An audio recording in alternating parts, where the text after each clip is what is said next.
მოგესალმებით საქართველოს ეროვნული ფონდის სამუშაო სივრციდან, სადაც მიმდინარეობს მემკვიდრეობის შესახებ პოდკასტების ჩაწერა. ჩვენი მიზანია ფართო საზოგადოებას უკეთ გავასწნოთ საქართველოს მდიდარი კულტურული მემკვიდრეობა, მისი საჭიროებები, გამოწვევები და მნიშვნელობა. მე ვარ საუმე ტავატაძე, პროფესიით არქიტექტორ-რესტავრატორი და ამჟამად საქართველოს ეროვნული ფონდის მენეჯერი. პოდკასტების ეს სერია შესაძლებელი გახადა ევროპა ნოსტრას, ევროპული მემკვიდრეობის კერის საპილოტო პროექტმა, რომელიც თანადაფინანსებულია ევროკავშირის მიერ. მადლობა მათ მხარდაჭერისთვის და თანადგომისთვის. ამ სერიაში ვისაუბრებთ უსაზღვრო თემაზე, ქართული არამატერიალური მემკვიდრეობა და კონკრეტულად ტრადიციული მუსიკა. ჩვენი სტუმარია ფილოსოფოსი, ტრადიციული მუსიკის მკვლევარი, არასამთავრობო ორგანიზაცია ფოლკლორული საქართველოს დირექტორი და საქართველოს ფოლკლორის ცენტრის არქივარიუსი სანდრო ნათაძე. ის თავად გვიამბობს პირადი გამოცდილებისა და ტრადიციული მუსიკის შესახებ. სანდრო, გამარჯობა. გამარჯობა. მადლობა დაზახებისთვის, მოწვევისთვის. პირიქით, დიდი მადლობა თქვენ დროის დათმობისთვის. თუ შეიძლება დავიწყოთ საუბარი იმაზე, საიდან მოხვდით ტრადიციული მუსიკის სფეროში, რამ გამოიწვია ეს ყველაფერი? ხო, ტრადიციული მუსიკის ბავშვობიდან, ალბათ 4-5 წლის ვიყავი, როცა ოჯახში მღეროდი დედასთან ერთად. დედამ მასწავლა სიმღერა და მაგრამ ისეც ცოტა ისეც მოქალაქურო სიმღერებს. შემდეგ მოკლედ ჩვენი მეზობლის უпростоრად იყო ესეთი ძვირფასი ადამიანი ნუგზარ მამულაიშვილი, რომელმაც დაიჟინა რომ მოკლედ უნდა მიიყვანეთ ეს ბავშვი მართვეში, თუმცა მაშინ სხვა რაღაცებს დავდიოდეს საბავშვო აქტივობები, ფეხბურთი ესა და მაგრამ ეს მართვეში მიმიყვანეს და 6 წლიდან მოკლედ მართვეში რო შევედი, მოკლედ მთელი ჩემი ბავშვობა გავატარე მართვეში. ფანტასტიკური მოგონებები მაქვს, იქ მოხდა ჩემი დაინტერესება, მოწამლა კაი გაგებით ხო რასაკვირველია და მოკლედ იქიდან დაიწყო ჩემი ეს მთელი ის და მართვესაც რასაკვირველია ძალიან დიდი წვლილი აქვს იმაში, რომ მე ჩემი ცხოვრების მთავარი ესე იგი მოწოდებად ამ ეტაპზე ყოველ შემთხვევაში არის ეს ტრადიციული მუსიკა და მოკლედ ძალიან დიდი მართომ განაპირობა მოკლედ ეს ამბავი. ამის შემდეგ უკვე 17 წლის ვიყავი უკვე მართოდან წამოვედი და მოვხდი ესეთ უძვირფასეს გაერთიანებაში, ეს გუნდში, მაშინ ვიკრიბებოდით ახალი შეგრებილი იყო ადილეი და მქონდა ეს მუდმივად ეს სურვილი, რომ ისეთ გარემოში მოხვდილი, სადაც რაღაც ეს თავისუფალი მღერა იქნებოდა და არ იქნებოდა რაღაცა შენ ესე ისწავლე, იმიტომ რომ ტრადიციული მუსიკის მთელი ღირსება და მთელი ხასიათი და ეს ის არის რომ ეს უნდა იყოს მუდმივად განახლებადი, თავისუფალი და ასე შემდეგ, ეს უნდა იყოს ჩარჩო და ასე შემდეგ. და ზუსტად ჩემი ჭკუის ხალხში მოვხდი და ამ ჩემი ჭკუის ხალხში ვარ დღემდე. დღემდე ადილეიში ვმღერი და ჩვენ მოკლედ ვმღერით ძირითადად კი და თითქმის სულ დასავლეთ საქართველოს კუთხეებიდან მოკლედ სიმღერებს.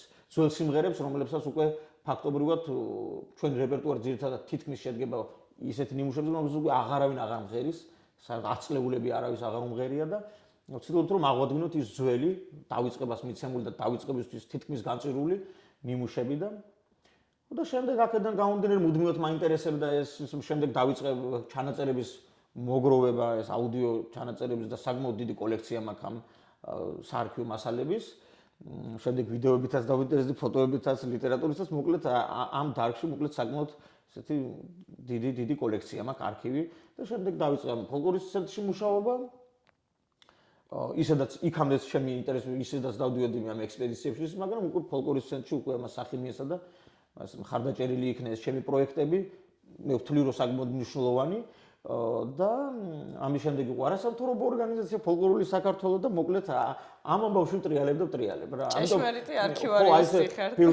ფილოსოფოსი რო ახსენეთ, ფილოსოფია დარჩა ალბათ, არ დარჩენილა რასაკვირველად დღემდე ამ ლიტერატურას ვეცნობი და ვკითხულობ, მაგრამ აი ეს უნივერსიტეტის მიღმა შემდეგ ეს რაღაცა შეშტო, მაგრამ მინდა რომ სამომავლოდ სურვილი მაქვს რომ რაღაც ეს ფილოსოფიურ ჭრილში მოხდეს გაანალიზება ქართული ტრადიციული მუსიკის, რას მე რა ინფორმაციას მაქვს და როგორც ვიცი, ესეთი რამე არ მომხდარა და არადა, ესე იგი საკუთრივ თემაა. არის საფუძველი ქართულ ტრადიციულ მუსიკაში. მოკლედ აი ეს მოკლე მიმოხილვარი ეგეთი. ჩემი ამ სფეროში მოხვედრის. ძალიან საინტერესო გზა გაიარეთ აქამდე და გისურვებთ. დეტალები უნდა იცოდეთ თან. კიდევ უფრო ფართოდ გარშავოთ ეს თქვენი უნარები. ფოლკლორის გარდა და ტრადიციული მუსიკის გარდა რა ერთიანდება არამატერიალურ მემკვიდრეობაში? ხო, არამატერიალურ მემკვიდრეობაში ერთიანდება, რა ვიცი, ცოდნა და თქვათ მეთოდები, თქვათ მაგალითად ეს იქნება ქვევრის დამზადება, სხვა ტრადიციები, ეს არის ზეპირსიტყვიერება, ლეგენდები, ზღაპრები და ასე შემდეგ. მოკლედ, სახუთი გამოყენებით ხელოვნების ეს ამ მეთოდოლოგია, ამის კეთება, თქვათ მაგალითად სვანური ქუდის დამზადება და ეს თვითონ თავად სიტყვას გვეუბნება უკვე არამატერიალურისი ესე მოხელთებაც, ესე იგი არ შეიძლება ეს მატერიალურად. ძალიან საინტერესო, ძალიან დიდი უზარმაზარი კი. თანაკვეთებია ამ სფეროებს შორის, წარმოუდგენელია ტრადიციული რეწვა, ტრადიციული თქვათ სოფლის მეურნეობის გარეშე და თუ სწორედ არის თქვათ რა დროს რა მოიყვანო, მასაც ვერ დაამზადე. ერთმანეთში არის ეს ყველაფერი და რაღაცა ითხოვს რომ თქვათ შენ რო გაინტერესებს თქვათ ერთი მიმართულება ის ძალაუნებურად თუ გინდა რომ ცოტა სიღრმისეულად გაერკვა ამ ამბავში ისიც უნდა იცოდე, ისიც უნდა იცოდე, ცოტა და ცოტაზე მეტად აი ეს მომიჯნავე და ეს ამბები უნდა იცოდე, თორემ ხო და თან ძალიან ბევრი ეს არ არის ცოტა და თან საინტერესოა. აი არის ძალიან ფანტასტიკური, საინტერესო, მე სულ ვამბობ რომ ნებისმიერი ინტერესიანი ადამიანს ეს არ აქვს მნიშვნელობა მათემატიკოსი იქნება, კომპოზიტორი იქნება თუ არ აქვს მნიშვნელობა პროფესიას, ჩემი აზრით ეს ფოლკლორი არის ყველასთვის საინტერესო, რომ ყველას შეხებია რაღაც ფორმით. ყველას უფიქრია თუნდაც ქვეცნობიერად არ ქონდა გააზრებული ჩვენ ახლა ფოლკლორზე ვფიქრობ, მაგრამ ვიღაცას ხო უფიქრია, რომ ბავშვობაში ზღაპარს მიყვებოდნენ, ეს ქართულ ზღაპრებში რა უბედურება ეს დევები და ერთმანეთის ხოსვაჟლეტა და სისხლისმა და რაღაცეები, ხო? ეს ხო ფოლკლორია და ეს ძალიან საინტერესოა, ხო? რატო ესეთ ბრუტალურობით გამოირჩევა, ხო, თან ჩვენ ზღაპრები. ეს სხვა თემაში შევდივარ ხო ბოდიში, მაგრამ ხო. ყველას უფიქრებს და ყველას აინტერესებს ჩემი აზრით, თუ სწორად მივაწვდით ამ ხალხს ამ. ეხლა ფოლკლორი ახსენეთ და ქართულად, ანუ ეს არაქართული ტერმინია, თუ შეიძლება განსაზღვროთ, რა არის ფოლკლორი და კიდევ უფრო სიღრმისეულად რა სფეროებს მოიცავს ის? ხო, ეს არის სიტყვით ხალხურ სიბრძნეს ნიშნავს. ხო, ფოლკლორი და ეს იდეალურად ამართლებს თავის ამ თარგმანს. იმიტომ რომ ხო ეს არის, ანუ ხალხიდან რაც მომდინარეობს, რაც ხალხის ხელში და ხალხის გონებაში ყალიბდება, იწრთობა, ემატება, აკლდება, სახალხო გონი განსაზღვრავს ამას. ეს იმას კი ანიშნავს, რომ ხალხი ერთად მაგალითად რაღაც ზღაპრ რომ მოიფიქრეს ან რაღაცა ვიღაცა შეიკრიბა ამ სიმღერა მაგალითად შეიკრიბა რაღაცა თემი და დაждენ და მოდი შენ ეს სიმღერა და კოლექტიურად კი არ მოიფიქრეს.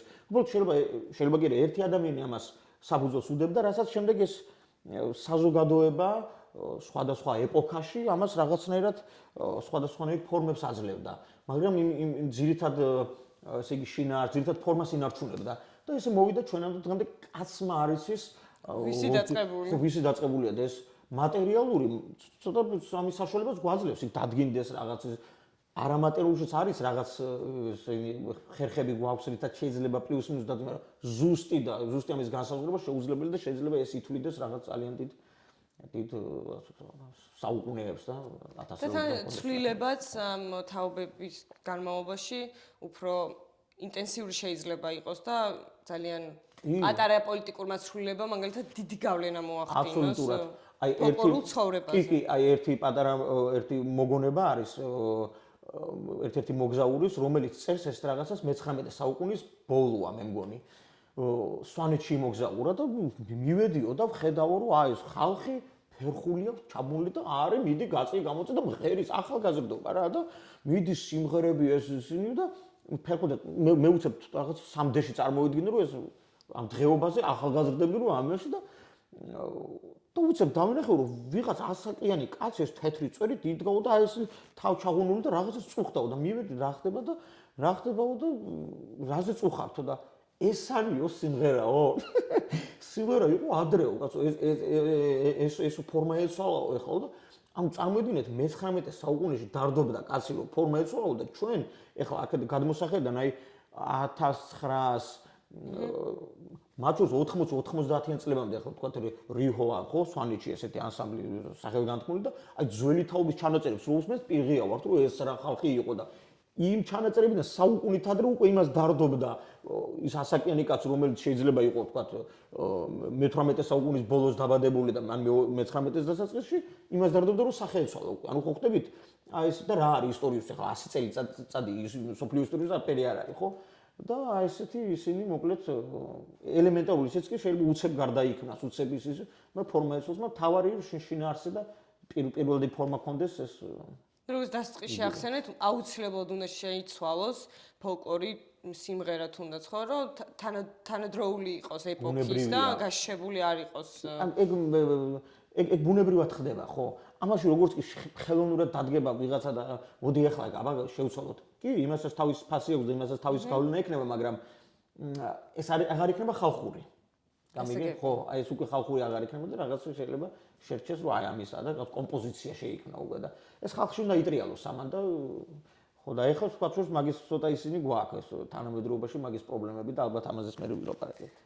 თქვენ როგორც მე ვიცი, აქტიური ურთიერთობა გაქვთ იტალიაში და ბასკეთის ქვეყანაში. იტალიაში, ხო. უფრო მეტად. და აი თუ შეიძლება რომ ან იტალიაზე ან კიდევ სხვა ქვეყნებზე მაგალითებად მოგვიყვეთ, როგორ ინარჩუნებენ ეს კონკრეტული ქვეყნები თავიანთ ტრადიციულ მუსიკას, რითი უწყობენ ხელს, რომ არამატერიალური მემკვიდრეობა გადაეცეს შემდეგ თაობებს.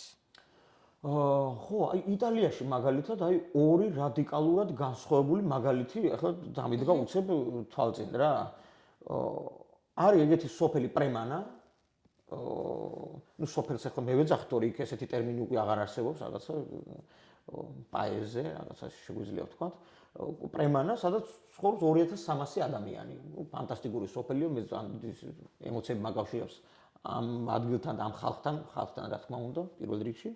და იქ შუა აი ამ ხო იცი ეს გლობალიზაციის ხანა და ეს კულტურების არევა და ის რაღაცა აი ამ პერიოდში შუა ევროპაში წარმოიდგინეთ ლომბარდიის რეგიონში პრემანაში ცხოვრობს 2300 კაცი და 2300 კაცი მღერის ტრადიციულ სიმღერებს თავიანთ დიალექტზე ასე.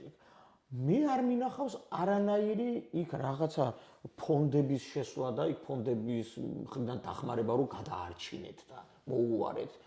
მე კულტურული შოკი მქონდა, როცა პირველად მოვისმენე 2015 წელს ვიყავ იქ პირველად და რომ დავინახე რომ ასაკიანი ადამიანიც, ქალის, კაცის და ბავშვიც 7-8 წლის ბავშვიც ერთად მღერის, ეს იყო ჩემთვის რაღაც ამოვუწევ ჩვენ ეს ვიცოდით წიგნებიდან, რომ 100 და 200 წლის წინ ერთ სოფელში ყველა ერთად ღერო და ფერხულში რაღაცა ბედნიერის ხაპარებით ვიცოდი და მე ამას შევეჭეხე იტალიაში აი ესეთ ადგილზე ხო და იქ ბუნებრივია იქ არის ცენ რეპეტიცია რა არის საერთოდ აი ეს ხალხი იქნება და დღეობები აქვთ მათ ფანტასტიკური ასევე და აი ამ დღეობებზე მიდის სიმღერა სუფრებია და იქ მიდის სიმღერა და ეს ახალი თაობა ავტომატურად სწავლობს ამას ეს არის არ ვიცი ეს არის მაგალითი რაღაცა არაჩვეულებრივი მაგალითი როგორ შეიძლება მაგრამ რანაირად შეიძლება გადმოხება ამის არ ვიცი ალბათ უნდა იყოს გაანალიზება და ეს ამ ხალხმა როგორ შეხედა თავიანთ ესე იგი ტრადიციებს და როგორ მოხდა არ ვიცი ეს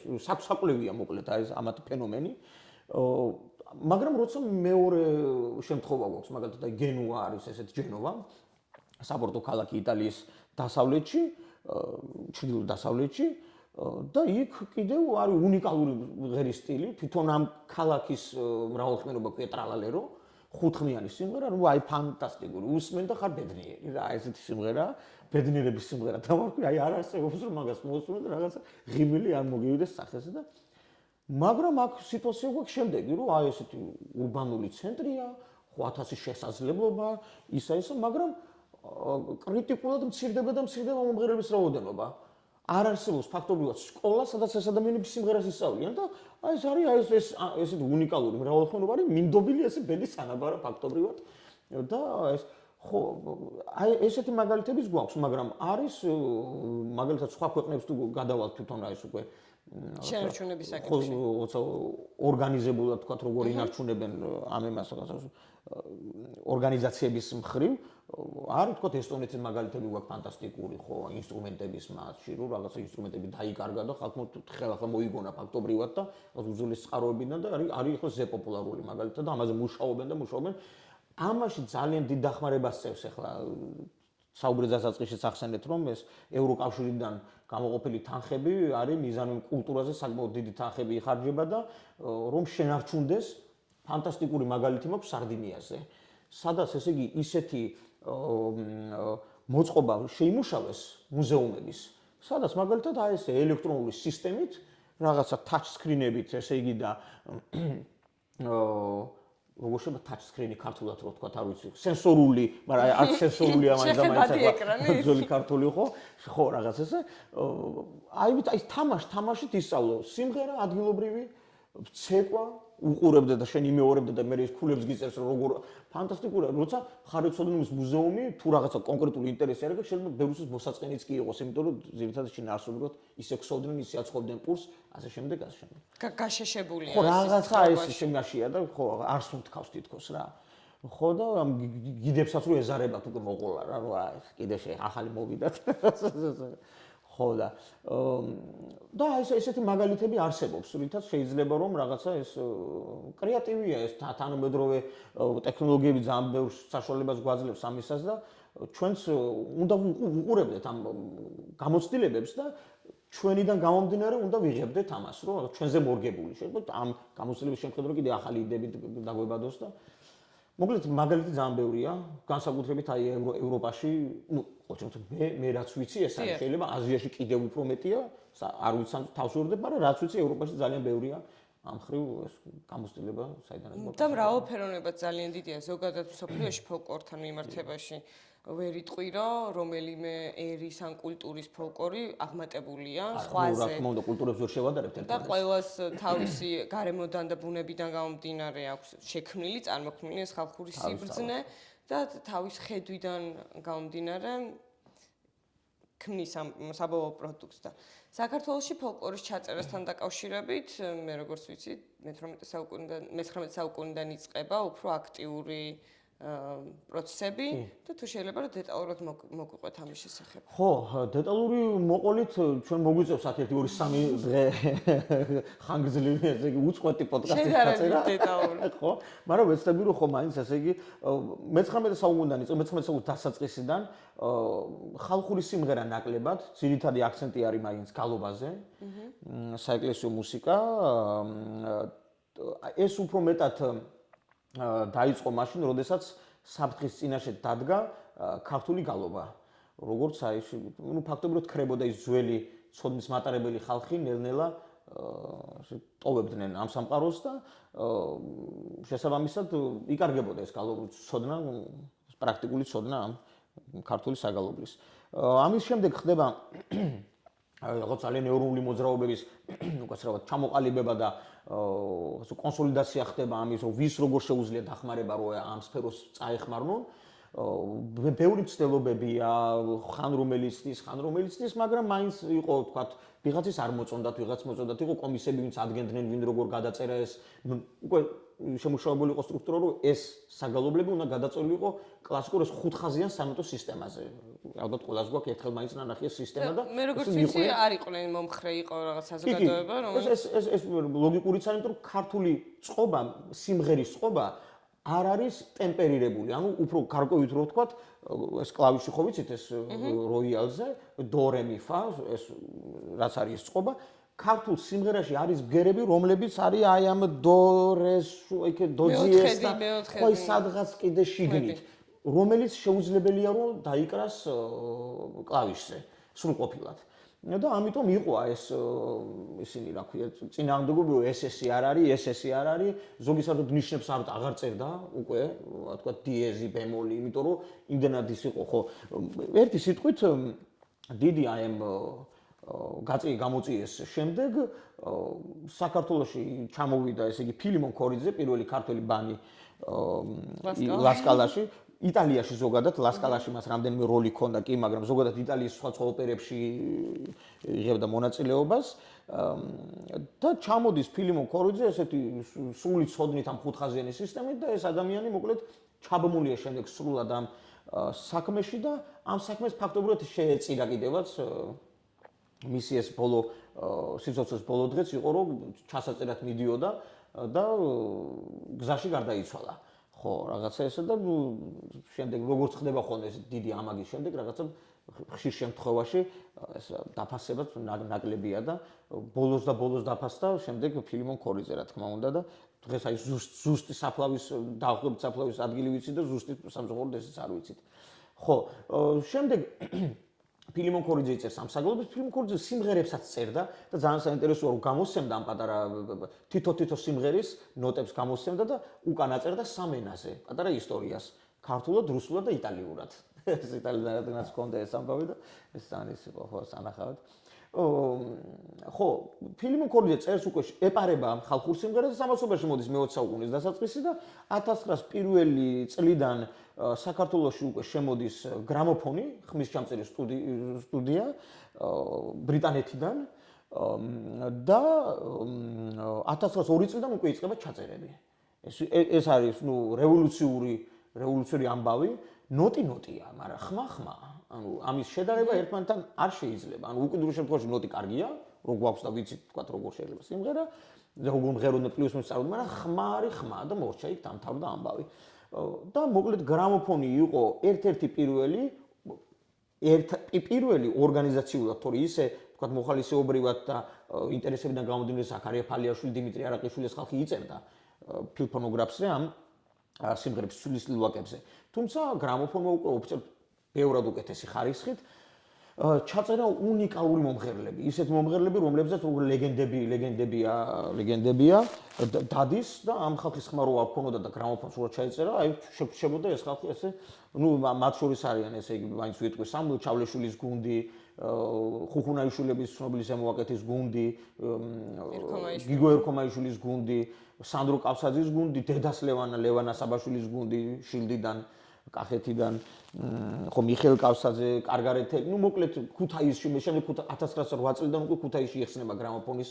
მაგრამ ეს მარტო ქართულებს ვიტყვით, იცით, იმიტომ რომ თბილისი ამ პერიოდში არის ეპიცენტრი ფაქტობრივად, როგორც ისტორიულად ამ სხვადასხვა კავკასიური ქვეყნების და პირველი თბილისში გაიხსნა ეს ჩაწერილიანი თბილისელი აზერბაიჯანელი, თბილისელი სომხები, არა მხოლოდ თბილისელი, მათ შორის აზერბაიჯანელს და სომხეთანაც ჩამოდიოდნენ, იმიტომ რომ აქ იყო ხმისჩამწერი სტუდია, სანამ ბაქოში და ერევანში გაიხსნებოდა და ამიტომ უდიდესი მასალა გვაქვს ამ გრამოფონის და ამ გრამოფონმა რაღაცა საოცარი ფონდი შექმნა. ეს გრამოფონს შეიძლება საერთოდ არ ქონდა მიზნად, რომ მოდი ახლა ჩვენ ამ საქართველოს შევუნარჩუნოთ, იმიტომ რომ მათი მიზანი კომერციული იყო. ფირფიტაზე იწერდნენ და ფირფიტას შემდეგ უშვებდნენ გასაყიდად. ეს სწორედ იყო სასტუმრო ორიენტი იყო.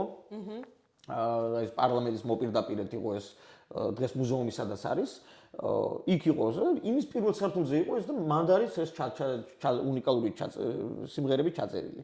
და ერთუდეთ იქ უკრავდნენ მე ამ ფირფიტებს და აი რეკლამისთვის იყენებდნენ და ხალხი მე ამას კიდევ და ამ რეკლამისთვის და კომერციისთვის მოკლედ ჩვენ შეგვჭა ჩვენი კულტურის საგანძური მოკლედ და დღეს ეს არქივი ფოლკლორის ცენტრშია. ეს არქივი არა მხოლოდ ეს გრამოფონის ეს გამოცემულია ნაწილი უკვე და დისკების საშუალებით ინტერნეტ სივრცეში შეიძლება მოძიება ეროვნულ არქივს ძალიან დიდი ფონდი აქვს ასევე რადიოს ფოლკლორის ცენტრს თავისუფლად კონსერვატორიას არის სადაც ეს ამის შემდეგ და შემდეგ უკვე მიყვება ძალიან დიდი ისტორია აქვს ამ ხმის ჩაწერის ამბებს მათ შორის ჩაწერილი არიან ჩვენი ქართული ტყვეები პირველ მსოფლიო ომში სხვა კომპოზიტორების მიერ ესეც უნიკალური ჩანაწერები გვაქვს არის ფანტასტიკური ჩანაწერებია და შემდეგ საბჭოთა კავშირის დროს კიდევ ტექნოლოგიას განვითარდა ფაქტობრივად ორმაგდება მაგრამ ამას თავის მინუსები ჰქონდა ეს ჩანაწერები ძველი ჩანაწერები და ტრადიციული რეპერტუარი შემოგჭა საბჭოთა კავშირში ჩაწერილი ესენი ფაქტობრივად აი ამ ხალხის ამ ეთნომუსიკოლოგების როგორ თქვა აი კეთილინებით და მათი ამ რაღაცა ხედვის გამო შემოგჭა თორე იქ პირდაპირ ძირითადი სწორება საბჭოთა კავშირში ალბათ საბჭოთა კავშირსაც მე შევეხებით და ვიტყვით იყო აი ახალ მუსიკაზე რაც ახალი მუსიკა რაც იქნებოდა საბჭოთა კავშირში სიმღერები პარტიაზე, ბელაზე, ხუწლეზე, შვიცლეზე, ვაწლეზე და ასე შემდეგ ლენინზე, სტალინზე, ბერიაზე და მოკლედ ამ ფიგურებზე. და ძირითადი კონცერტები იყო ამაზე, მაგრამ მაინც მიდიოდა ჩაწერა, მიდიოდა და არა მხოლოდ ცდილობდნენ, არა მხოლოდ ეს ძველი ტრადიციული სიმღერები ჩაეწერათ, ზოგი მასაც ბედავდა შიგადაშიგო, რომ საგალობლების ჩაეწერათ. და ცნობილი ეს 11 მარგალიტად წოდებული ეს 1959 წელს უნიკალური ტრიოს არტემ ერქომაიშვილის, დიმიტრი პატარავას და ვარლამ სიმონაშვილის ჩანაწერები არის ფაქტობრივად რაღაც ოქროს ჩანაწერებია ფასეულობის მხრივ, იმიტომ რომ აქ პერიოდში მსგავსი სრულყოფილი ჩანაწერები ჩვენ არ გვაქვს სამწუხაროდ და შემდეგ კახიროსებაშვილი და გრიგოლ ჩხიკვაძე იწერენ უკვე მაგალითად არტემ ერქომაიშვილის 107 საგალობელია ცაცალი ხმით ჩაწელი პირველი ხმა, მეორე ხმა, მესამე ფაქტობრივად ბოლო ცოდნე იყო.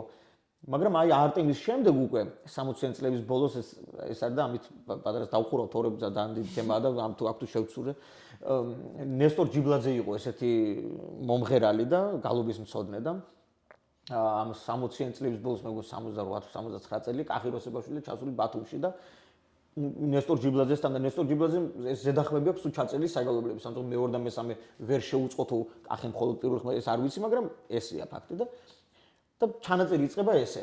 ეს ჩანაწერი რო იწყება, კახი ამბობს, რომ დავიწყოთ ბიზიან ნესტორ და იქიდან უცებ პასუხი, ხო არ დაგვიჭერენ.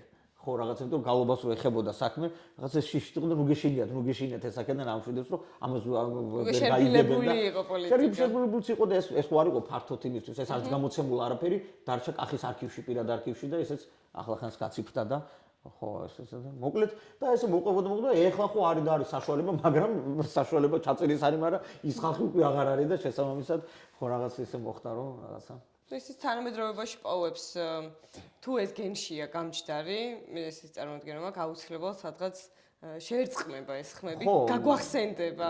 შეიძლება. სმენელი ვარ მხოლოდ, მაგრამ შემსრულებლებს გაახსენდება. ხო, არ ვიცი. მიაგნებენ. შეიძლება თავს ვერ დავდებ, მაგრამ არის. აი მარგალიტები მაინც გვაქვს რა, მარგალიტები გვაქვს მაინც საქართველოში და მოკლედ მაგის დანაგის არ გვაქვს, იმედია მომავალშიც იქნებიან და იქნებიან.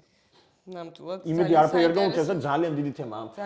ქართული ტრადიციული მუსიკის ჩაწერა არის უზარმაზარი თემა, თან მით უმეტეს მე დაინტერესებული ვარ ამ თემით და დაუსრულებად საუბარი, მაგრამ ვეცადებ რაღაც გარდატეხი მომენტები. ხო, კი. ჩვენ გაკვირთ ვახსენეთ, რომ აი თუნდაც ხუთხაზიან სანოტო სისტემას არ ირგება ქართული საგალობლები და ხალხური სიმღერა და კიდევ თუ შეიძლება რომ ვისაუბროთ იმაზე, რა არის განსაკუთრებული ქართულ მრავალხმიანობაში და რითი განსხვავდება ის სოფლიოს სხვა მრავალხმიანი სიმღერებისგან.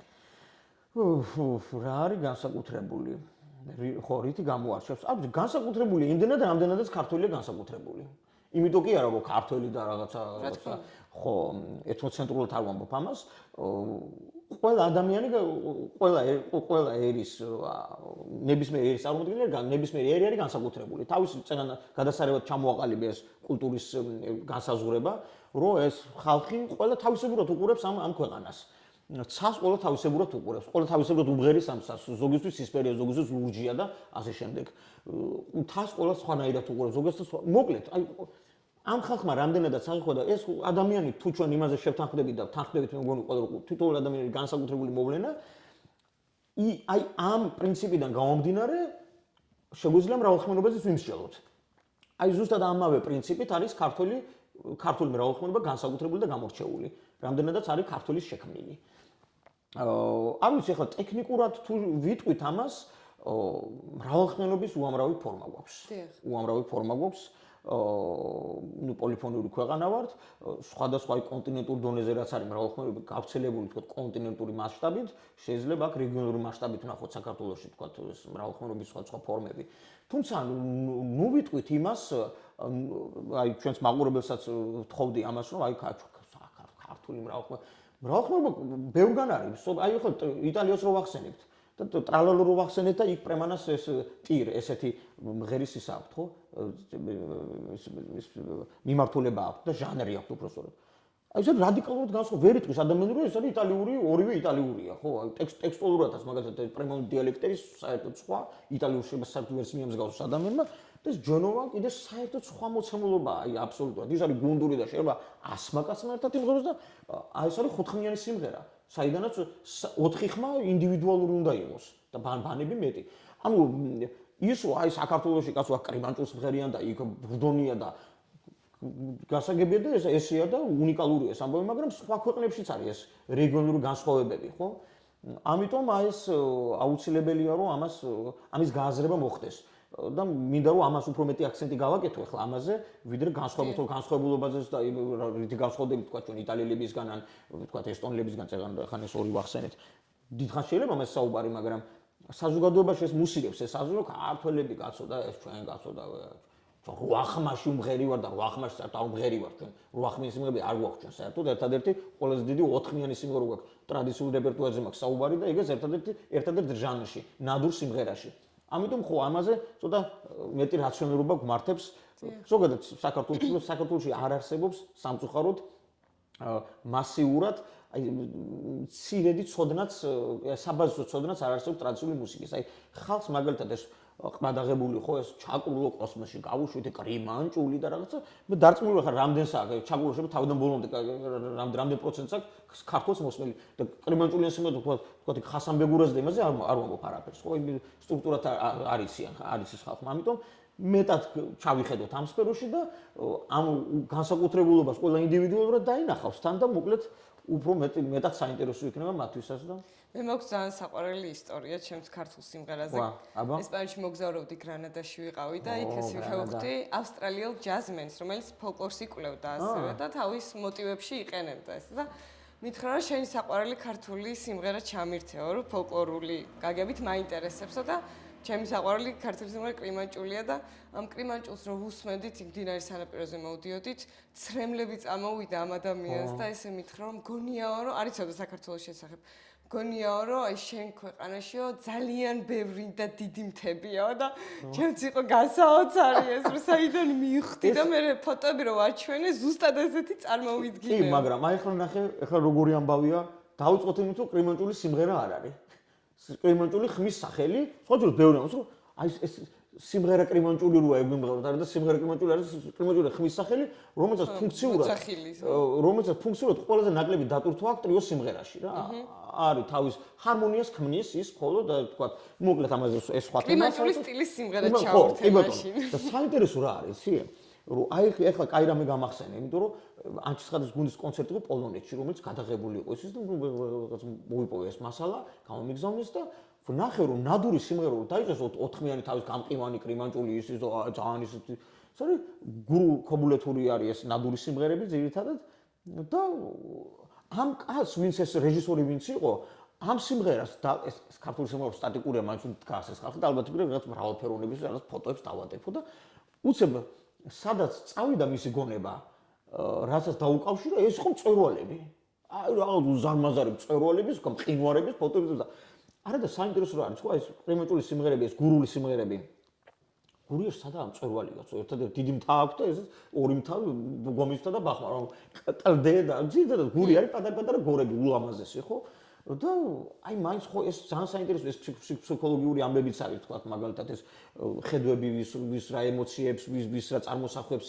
სენს ამ იმას და ხო კაი მაგალითი იყო იმიტომ რომ მეც ახლა გამახსენდა და ეს ეტყობა რაღაცა იმასობა რაღაცა საერთო განწყობებს ქმნის რაღაც ამ ხალხში პოლონელებშიც და გრანადელებსაც თუ ავსტრალიელი იყო ხო ერთიან იმას რო ქმნის უკვე რაღაცა ეტყობა და მანდ ვიგრძენი რომ ანუ მეც მინიმუმ კარგი მსმენელი უნდა ვიყო ტრადიციული მუსიკის თუღე შესრულებაზე არ ვიყვარებ ესე თქვა და იმის შემდეგ მივყვები ამ გზას შთაგონება მომცა ესე მადლობა ავსტრალიელ მეგობარს გრანადიდან და აი ჩაწერაზე ვისაუბრებ საბჭოთა კავშირის პერიოდში რომ მე-20 საუკუნეში ზოგადად რომ დიდი კოლექცია და არქივი შეიქმნა მაგრამ თუ გაქვთ ინფორმაცია იმის შესახებ თხრობა ან ნიშნულობა როგორ შეიცვალა ქართულმა ტრადიციულმა მუსიკამ ამ პერიოდში ხო ეს სხვა ერთი კვირის წინ ვიყავი მეგონა ეთერში სტუმრად და იქაც ამაზე რომ დავიწყე საუბარი ამიტომ გთხოვთ რომ შემაჩეროთ როცა ხო ძალიან იმიტომ რომ მუსიკებს აზრი მათ შორის პროფესიონალებში ამ დარგში რომ საბჭოთა კავშირში აღორძინდა კი კაცო ცუდი იყო საბჭოთა კავშირში მაგრამ აღორძინდა ეს ჩვენი ტრადიციული მუსიკა ეს არის ტყუილი ძალიან მარტივად სიცრუეში ცხოვრება და რაღაც პირველად აი პროპაგანდაზე წამოგება საბჭოთა პროპაგანდაზე წამოგება საბჭოთა პროპაგანდა რა არის 1921 წლიდან აი 20-იანი წლებიდან უკვე ყავდა 30-იანიდან ყველაზე უფრო მეტად იქმნებიან უკვე რაღაც კოლექტიური გუნდები. ინერციით რაც წამოვიდა ეს მე-19 საუკუნის ბოლოდან და ეს ხალხი მაინც კიდე რაღაც ქმნიდა ამინდს და ეს გუნდებიც დიდ ფორმებს ჯერჯერობით არ იღებდა. იყო თქვა მაქსიმუმ შეიძლება 20-30 კაციანი გუნდი თქვა, იყო 10 კაციანი გუნდები და ასე შემდეგ. როგორც კი აი ეს თაობაში იცვლება ნელ-ნელა და თან ეს საბჭოთა კავშირი ცდილობს რომ რაღაცნაირად შექმნას ახალი ცოდნა, ახლებურად შექმნას ეს კულტურა, აი აქედან ამის შემდეგ უკვე იწყება აქტიურად რეპერტუარის ცვლილება. აი მე ამაზე ყველაზე მტკივნეულად რეაგირებ. იმიტომ რომ ეს ხალხი, აი ეთნომუსიკოლოგები ვინც ვახსენეთ, ვინც იწერდა ამ ხალხს სოფლებში, ნუ ფაქტობრივად ჩადიოდნენ და ძირითადი მათი მიზანი იყო შემდეგი. თუ წავიკითხოთ მათი ექსპედიციის შემაჯამებელ დასკვნებს, რომელიც უნდა წარედგინათ შემდეგ ამ ინსტიტუციებს, საიდანაც იგზავნებენ, იქ ამათ უწერიათ, რომ ეს ექსპედიციები ხშირ შემთხვევაში ტარდება იმისთვის, რომ ადგილობრივ მომღერლებს, ადგილობრივ გუნდის ხელმძღვანელებს მასტერკლასები გაატარონ იმაში, როგორ შექმნან ახალი სიმღერა. როგორ შექმნან ახალი სიმღერა, მოარგონ ამ ბელაძე ტექსტს იმაზე, რაღაც პარტიაზე და ასე შემდეგ.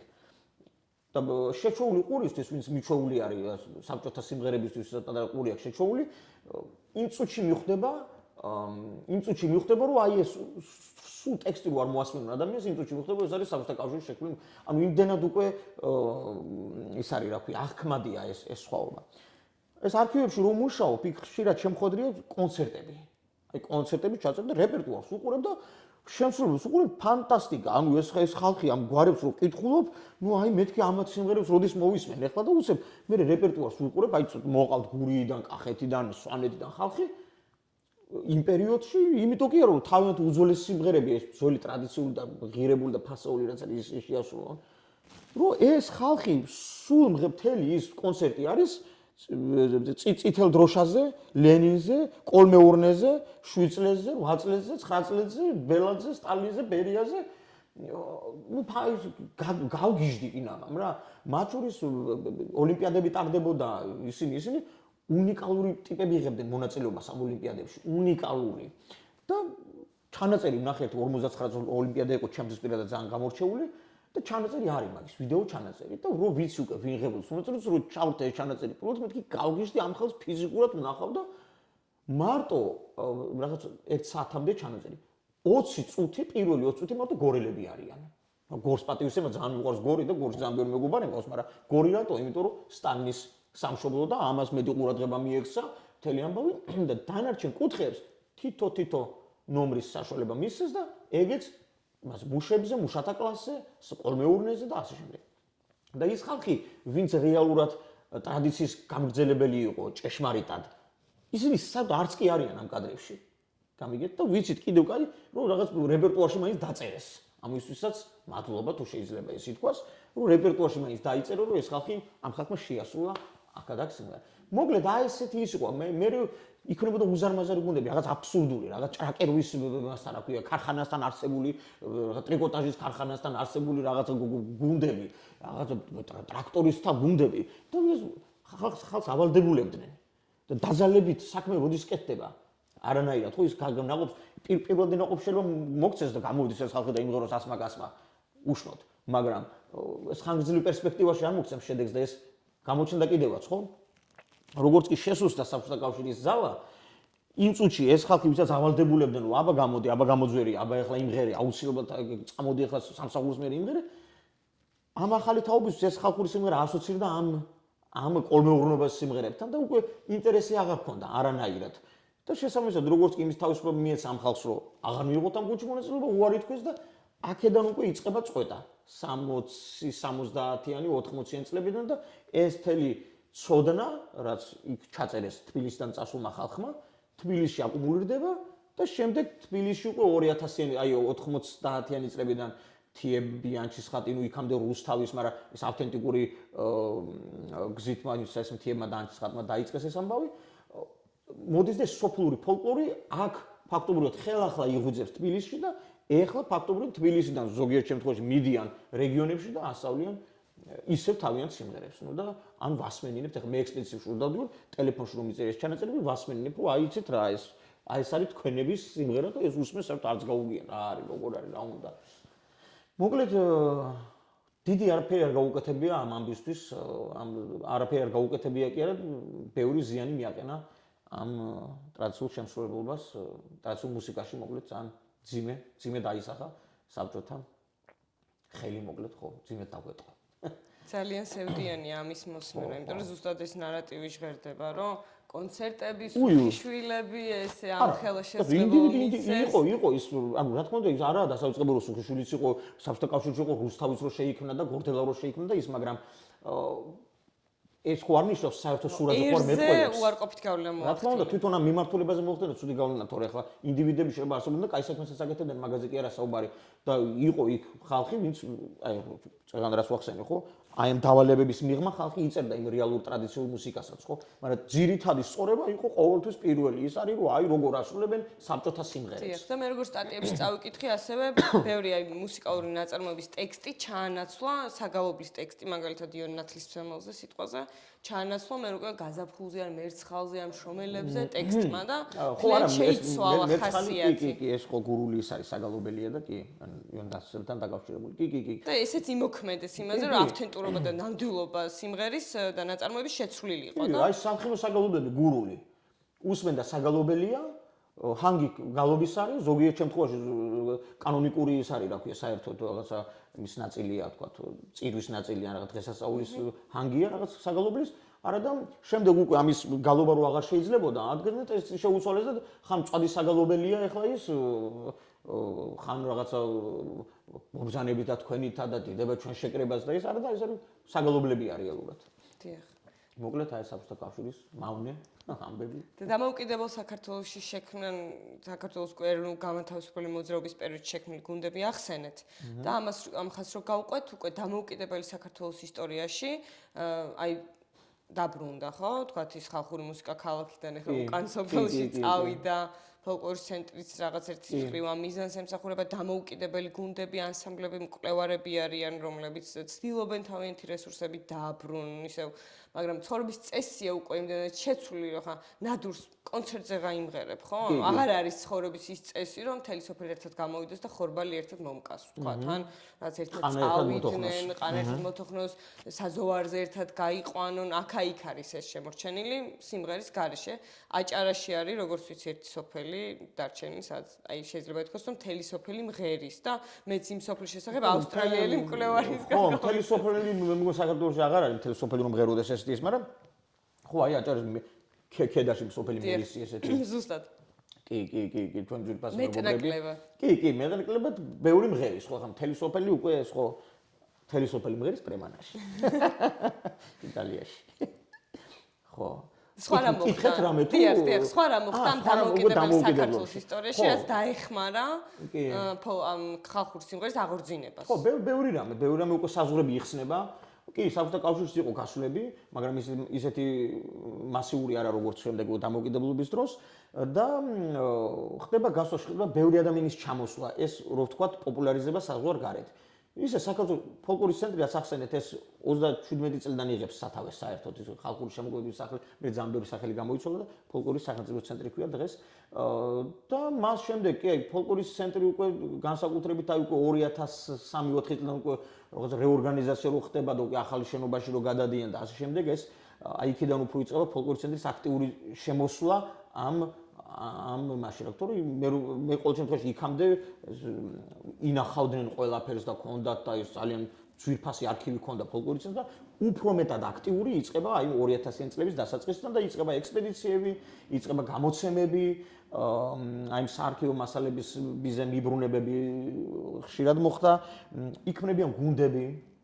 აი ეს აი ძალიან დიდი ესე იგი რაოდენობით მოკლედ აი დღემდე მაგრამ სამწუხაროდ ის უნდა ვთქვა, სამწუხარო ამბავია ჩემთვის პირადად ის, რომ აი პრაქტიკოსებთან ერთად თეორეტიკოსების ესე იგი ესეთი მზარდი არ არის თეორეტიკოსების რიცხვი როგორც პრაქტიკოსების. და ეს ეგ ყოველთვის არის სხვაობა, მაგრამ ესეთი დრამატული არ უნდა იყოს ესეთ შეუძლებელია რომ იყოს თქვა ათასობით და რაღაცა შემსრულებელი და რაღაცა ხუთი თითი არ დამჭირდეს თუ აი ორი ხელის თითები არ დამჭირდეს იმის რომ ჩამოვთვალოს მკვლევრები და თეორეტიკოსები და ამ აი პროფესიით რომ გაყვნენ ამ დარგს ესე თეორიული მიმართულებით ეს ძალიან სამწუხაროდ რომ ჩვენ გვჭირდება ამ მუსიკის შესწავლა ისტორიის შესწავლა, კონტექსტის შესწავლა, მომიჯნავე სფეროებიდან თან ურთიერთობით ასევე, ხო? და საკმაოდ დიდი აქ დასაწყისშიც ვახსენეთ, ხო? 1000-ნაირი შეიძლება კი. სწორხაზოვანი არა.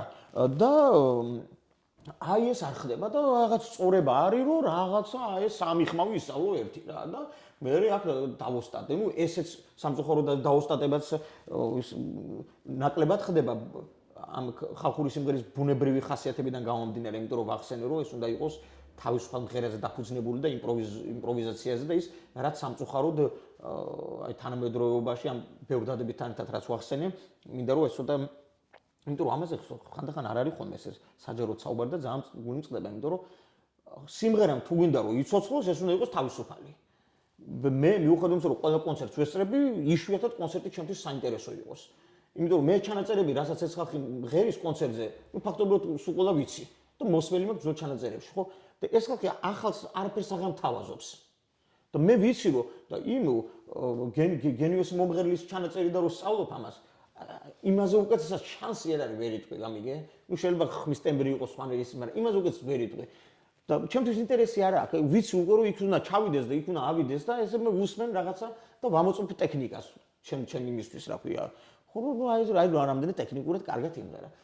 ეს უნდა იყოს ამას უნდა ქონდეს ბუნებრივი ხასიათი უნდა დაუბრუნდეს ამ სიმღერას და სულ ვეუბნები ამ ახალგაზრდებს, ამ გუნდებს, რომ შექმნით ეს გუნდები ინდივიდუალურად.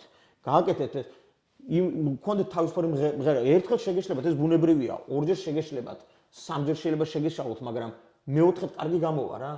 ხო, ამიტომ ეს ამას მინდა რომ ბევრმა მიაქციოს ყურადღება ახალ თაობაში, რა, იმიტომ რომ აი ჩვენ გუნდს ახლა ადილეი რო ვახსენე, თამამად შემიძლია თქვა რომ ეს გამოარჩევს ნამდვილად, რომ რაღაცა ეს თავისუფალ მღერის, შეიძლება ერთხელაც შეგვშლია, შეიძლება შეგვეშალოს, ორჯერ შეგვეშალოს, მაგრამ მესამეჯერ შეიძლება რაღაც ახალი ვარიანტი გაჩნდეს საერთოდ და ხო და ჩვენ ეს ყოველი კონცერტზე ნამღერიც კი რაღაც სხვანაირი ელფერი აქვს და სხვანაირი ვარიანტულობით გამოირჩევა, ხო?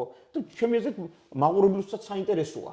არათუ ჩვენთვის, იმიტომ რომ იქ მოულოდნელად შეიძლება ის იმპროვიზაცია გააკეთოს მომღერლმა, შეიძლება მე თავის ჩანაწერიდან ისწავლოს მაგალითად თავის ვარიანტი, რაც იმ დროს თქვა, ხო? ეს ცოცხალი პროცესი უნდა იყოს ერთი სიტყვით და აი ეს უარყოფითი ისინი თანამედროვეობას აქ რომ თითქოს რაღაც დაკონსერვდა, ეს ჩანაწერები დავახვავეთ, კარგად ბლომად გვაქვს და აბა ეხლა მიდი და ვიმღეროთ ეხლა აქედან. ესე არ არის, ხო? და უნდა იყოს და ესეთი და იმ ძველი ცოდნით კიდე ახალს თუ შევქმნით, არის იმის პრეცედენტები და კარგი იქნება თუ ინდივიდების შექმნიან ამ ახალ სიმღერებს იმ ძველი პრინციპებიდან გამომდინარე. ძალიან საინტერესო საკითხს მივადექით ახლა, იმიტომ რომ ზუსტად ამაზე მინდოდა გვესაუბრა, რომ რა არის ის პროექტები, რომლებიც ქართულ ტრადიციულ მუსიკას სიცოცხლის უნარიანობას უნარჩუნებენ, რაც თავისთავად ნიშნავს ახლა იმას, რომ უნდა მოერგოს თანამედროვე მდგომარეობას, იქ ჟღერადობაც უნდა გახდეს თანამედროვე, ელექტრონული ჟღერადობებიც უნდა შემოვიდეს მუსიკაში, აღარ იყოს მხოლოდ ტრადიციული. შეიძლება რა თქმა უნდა იყოს მიმართულება ტრადიციულ მუსიკაში ესე კონსერვატიული და პირველად ის ხაზს იმეორებდეს, მაგრამ რაღაც პროექტები მგონი არის, ჩემი საყვარელი შემსრულებლებიც არიან ამ სფეროში, რომლებიც აი ახალ ჟღერადობას ანიჭებენ ქართულ ხალხურ მუსიკას, მაგრამ თან აი ძალიან ძლიერია, მიუხედავად იმისა, რომ შეიძლება ბას-გიტარა იყოს და სინთეზატორი იყოს თქვა გამოყენებული, ის ქართული გენეტიკური მუსიკა ძალიან ძლიერად აღიქმება და თქვენ რა ინფორმაცია გაქვთ ამასთან დაკავშირებით? სიცოცხლის უნარიანობას რაც ზენს აი პირველი რაც გამახსენდა ეს არის თვითონ ფოლკლორის ცენტრის პროექტი ეს საუბრო სკოლების რომელიც არის ესე იგი თითქმის ყველა რეგიონში საქართველოში ეს ოკუპირებულ რეგიონებში არ არის ერთადერთი მე მგონი დანარჩენი ყველგან არის თუ არ მეშლება ბევრგან არის ერთი სიტყვით სადაც ეს ახალი თაობები ადგილობრივები უსასყიდლოდ ეუფლებიან მოკლედ ამ ქართულ ტრადიციულ სიმღერას და გავხსნი მგონი ახლა დაიწყო ზეპირსიტყვერების სწავლებაც ამ სკოლებში. და ეს არის ფანტასტიკური, ვფიქრობ რომ ეს არის საბაზისო, რომ ახალმა თაობამ რომ ისწავლოს, ეს არის ძალიან საბაზო. სწორედ ეს ამბავი წეგან ევროკავშირი რომ ვახსენეთ, ევროპამ დაიწყო თავიდან 2000 წლების დასაწყისში იუნესკომ ჩვენ მოგცა არამედროვე კულტურული მემკვიდრეობის ძეგლის სტატუსი, რომ მოგცა იუნესკო 2001 წელს ამ ქართულ ტრადიციულ მუსიკას, მას შემდეგ მოკლედ აი ეს ევროპიდან 1-2 წელიწადი თუ არ ვიცი, დიდ ქალაქებში მოკლედ ევროპისგან დაფინანსებით ფუნქციონირებდა ასეთი უფასო სკოლები. მაგრამ ფოლკლორის ცენტრმა უკვე მე 2014 წელს, მე მგონი თუ 15 წელს არ მახსოვს თუ 13 წელს, მოკლედ მაგ პერიოდში უფრო მასიური ხასიათი მისცა ამას და დაიწყო და ეს არის საბაზისო. ამაზე შევთანხმდეთ, ეს არის რომ მომავალთაობა უნდა ისწავლოს. და მე გააკეთონ არჩევანიკას უნდა გავყვება, უნდა გავყვება. მაინც რო გქონდეს წარმოდგენა. მაგრამ აი ეს რაც ახსენეთ, აი მე ყოველთვის ვეთანხმები კოლაბორაციას. სულ ყოველთვის ამაზე მაქვს ის რომ ზოგს ეშინია, დრის ეშინია ვერ გავიგე იმის ქართულობის წარქმევის არ იყოს ის მიაკ რანერად გათმევს ადებს. ესია ისიც რა ქვია, ანუ რა უნდა დააკლოს ახლა მას თუ მაგალითად შენ შემსრულებელი ხარ და უბრალოდ ეს კოლაბორაცია არ მოგწონს და ეს სხვა ხელოვანი ვინც არის ახლა იმის კომპეტენციაში ეჭვგეპარება ან არ მოგწონს მის შემოქმედება უარი უთხარი, მაგრამ ამით უარი არ უნდა თქვა ზოგადად ჟანრობრივ ჟანრთა ურთიერთ რაღაცა გადახალისებაზე. რა თქმა უნდა, ეს რამდენად მრავალფეროვანს ფანს რამდენად მრავალფეროვანს ხდის, ხო? ახალი ჟანრები, ეს ადრე მაგის საშუალება არ იყო, თორე ახლა ადამიანი რო არის ჯაზმენი და იმას რო გურულს იმოსწორ, ეს ჩემთვის უფრო საინტერესოა, მაგალითად, ვიდრე ის სიმღერად, რაც წეგან ვახსენე, რომ ზეპირად ვიცი, რას ღერიან და ეს რომ ღერიან. ახლა მაგაზე ჩემთვის ბევრად საინტერესო, რომ ახალი ჟანრი შემოდის და რაღაც ახლებურს მოვისმენ იქ, რაღაც სხვანაირი ფერებით. აი ეს ხო, ესეც აუცილებელია. ნუ არის ამის მიღმა აუცილებელია ჩემი აზრით ლიტერატურა უნდა გამოდიოდეს აუცილებლად. მათ შორის საერთაშორისო უნდა ითარგმნებოდეს ქართულად, იმიტომ რომ ჩვენ გონია დედამიწის ჭირი ჩვენი თავი და აქედან იწყება აკვანი ეს არის მრავალხილობის და ვიღაცას რაღაცა თუ წამოწდა საქართველოზე, კაი, ეს გვაქვს დახვეული რომ აბა კაცო ამით კაცო შეურაცხყოფას კი არ ვაყენებ ჩვენ იმას, მაგრამ მინდო რომ რეალისტები ვიყოთ, იმიტომ რომ ისეთი კვლევები არსებობს და ისეთი მუსიკები არსებობს და ისეთი მრავალხილობები არსებობს სოფლიოში, რომ მაგალითის აღება შეგვიძლია გავიზიაროთ, შევხედოთ, არანაკლებ საინტერესო იყოს და ასე შემდეგ, არანაკლებ მოსმენადაც სასიამოვნო, ხო? და სხვა შორის ეს ფოლკლორის ცენტრი დავიწყეთ ეგ პროექტი ახლა ამ წელს გასულ წელს არ გავკეთებ, მაგრამ იქამდე ოქსფორდის გამოცემა, ესე ძალიან მოკლე შესავალი ესეთი სერია აქვს და სხვადასხვა იმას ეხებიან თემებს ქრისტიანობაში, ბუდიზმში, ეკონომიკაში, ფილოსოფიაში, ფსიქოლოგიაში და ორი წიგნი გამოვეცით. ძალიან მოკლე შესავალი ეთნომუსიკოლოგიაში და ძალიან მოკლე შესავალი მსოფლიო მუსიკაში.